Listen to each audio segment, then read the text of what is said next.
Magandang araw at ngayon ito ang mga kaganapang nakuhanan ko or na-videohan ko nung bumabiyahe pa lang ako papunta ng Calapan Pier, pauwi dito sa amin sa Mindoro.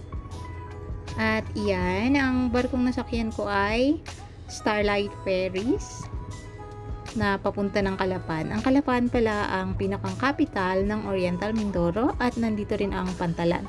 Ayan, kung babiyahe kayo simula Batangas Pier papunta ng Calapan ay maaari kayong sumakay sa Pascat. Meron din dito ang Montenegro, yung mga Starlight Ferries at yung Vesta Shipping. Ayun. So, narito ang mga price or rate ng pamasahe sa Starlight Ferries kung babiyahe. At eto na nga ang ating day 1. Maaga pa lang ay nagluto na ako para maagang makatapos. Ayun, kumain na rin ako maya-maya pa para naman may lakas kasi nga maraming gagawin yung araw na yun. So, ayun. Kami lang pala ang tatlo ang nandito sa bahay. Ako lang mag-isa at ang dalawang alagang aso.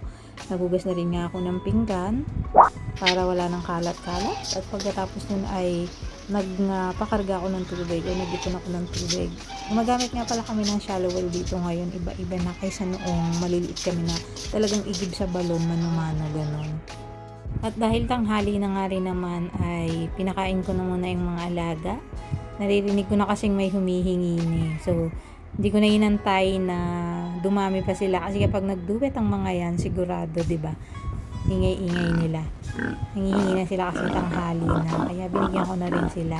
At dahil nga sanay na sanay din naman itong mga pabo at kansana sa tuwing kumakain yung mga baboy, kumakain din sila. Ayan, binigyan ko na rin para mapahimik din sila. Kasi mangungulit lang sila kapag hindi sila pinakain. Kaya dapat kakain na rin sila. At hindi ko nga alam kung ano yung mali sa pinapakain ko sa kanila. Parang ayaw naman nilang kainin at pahabol-habol pa rin. Yan, dyan ay makikita ninyo dito sa may bandang harapan, nandyan yung alaga naming mga fattener, meron dyang 7. Tapos doon sa may bandang dulo, nandun naman yung dalawang inahin. At sa may bandang likuran naman, meron dong maliliit na native, 6. Ayan, kumain na rin sila. At habang nagluluto nga yun, inuna ko na muna. At ito nga ang aking nilulutong sago, medyo hilaw-hilaw pa, ganun. Sabi nga kapag nagluluto, yun daw mata ng sago ay andun pa, so hilaw pa yun. At dito nga pala sa amin ay hindi na mahalaga kung umaga, tanghali o hapon pa yan. Basta gusto mong magkape, kape all you want lang, gora, ganun. Walang oras-oras yan, basta kape, kape is life. Yan, at kailangan din naman halu-haluin natin yung niluluto kong sago. Kasi kapag nakakalimutang haluin ito, maring ito ay didikit tapos masusunog yung ilalim. Ayun, sayang din naman, pangit ang kalalabasan. Ayun, kailangan talaga bantayan. At saka dahil panggatong or kahoy yung ginagamit sa pagluto, medyo matagal din ang pagluluto nito. Kasi bukod sa matagal silang lutuin, iba rin kapag yung stove yung gamit mo na dire-diretso lang din ang apoy. Dapat kasi yung apoy ay laging binabantayan para hindi mawawala yung lagablab niya. At dahil nga naman dito na rin naman lumaki ang lola ninyo, ayan, sanay na rin naman ako yun ng paapoy. Gusto ko yan kapag lumalagablab na yung apoy at medyo umaapaw-apaw, umaawas-awas siya doon sa kaldero yung apoy. Yan, tuwan-tuwa ako doon. Yan, ganyan kasi ako magluto nung bata-bata pa ako dito. Dahil nga pinalagablab ko ng bongga yung apoy, ayan, kumukulo na ang ating nilulutong sago. At dahil nandun pa rin yung mga mata, medyo matatagalan pa ata tayo sa pagluluto ng mga ito. Yan, basta kumulo lang sila. At pagkatapos nga ng siguro mga 1,000 years ay naluto na sila. Maganda naman sila tingnan at sabi ko nga ay masarap itong ihalo sa bilo-bilo. At ayun na nga, luto na.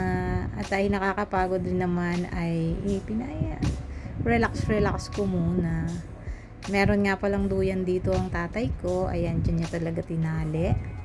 Sa may terrace dito sa likod. Sa pinto sa may kusina. Ayan, nandyan lang siya. Ginagamit niya kasi ang duyan na ito kapag nagpapahinga siya sa tanghali or yung pahapon na kapag matutulog-tulog lang. At dahil wala pa rin kaming kasama, itong kasama kong dalawa, nauna pa nga atang makatulog itong isa.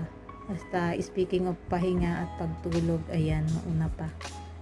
Sila nga palang dalawa ay dito talaga nakapwesto. Imbis na upuan ng mga tao, sila talaga yung nandito. Ayan na yung kanilang teritoryo. Dahil nga naman, kapag wala ako dito, ang nanay ko, ang tatay ko, silang dalawa lang ang nandito. Kaya ayun, naging legal na sila. Sila na talagang nakapwesto dyan at dyan na sila natutulog dalawa. Tag-isa sila. At anong oras na rin naman yun, wala pa kaming kasama. So ayan na. Kami-kami lang pa rin hanggang dun sa hapon na. At pinagtyagaan ko na nga lang din nung makipagchika-chikahan dito at makibanding-banding sa dalawa. Ayan, kahit pa yung isang kasabi namin ay may pagkasupla dito at ayaw din tumingin sa camera. Ayan. So wala naman na kasi akong kasama. Kaya sila lang din. Ito namang isang ito ay napakaharot. Napakalambing masyado naman ito, sobra. Kahit maghapon mo ata itong hawak-hawakan, okay lang. At nga pala nung araw din na iyon ay nanguha kami ng mangga. Nandyan yung mga pamangkin ko, nandyan yung ibang tito at yung mga pinsan. Napakadalang nga lang din mangyari ng mga gantong pangyayari na nagsasama-sama kaming magkakamag-anak. Ito ay nagkataon lang din na kami ay namatayan kaya umuwi yung mga ibang galing ng Manila. At itong magkapatid na ito ay napakatagal na panahon na rin bago nagkita ay nagkabanding pagkuha ng saging. At dahil maraming ang prutas dito, ayan, nakakuha si tatay ng bagong laglag na avocado. Medyo may kalakihan din ang avocadong ito. Ayan, at saka mukhang masarap. At ito nga pala yung ibang kaganapan. Siyempre nag-picture kaming magpipinsan, mga magtito, ganyan. Dahil madalang nga lang mangyari ito para ba may remembrance na lang din kami kapag nagbalik na sa iba-ibang lugar. Ayan. At ito nga pala ang dalawa kong pamangkin, ang aking dalawang inaanak. At tunay nga namang mas matangkad pa ang mga inaanak ngayon kaysa sa ninang. Ito naman ang aking mga pinsan. At syempre, kinuhanan ko na rin naman ng litrato ang aking pamangking napakagaling at ito ay chapter sa motor. Oh no. Ayan. At yun lamang ang mga kaganap ng